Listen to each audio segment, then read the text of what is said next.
నమస్కారం ఘంటారావానికి స్వాగతం. ముందుగా ప్రధానాంశాలు. ముందస్తు చర్యల వల్లే ప్రాణ ఆస్తి నష్టాన్ని నివారించామన్న సీఎం. తుఫాను నష్టంపై ఏరియల్ సర్వే నిర్వహించి పంటల పరిశీలన. ఓడల రేవులో తుఫాను బాధితులను పరామర్శించిన సీఎం. నిత్యావసరాలు 3000 పరిహారం అందజేత.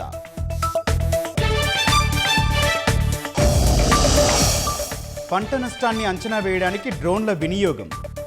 ఎన్టీఆర్ జిల్లాకు 27 కేటాయించిన ప్రభుత్వం.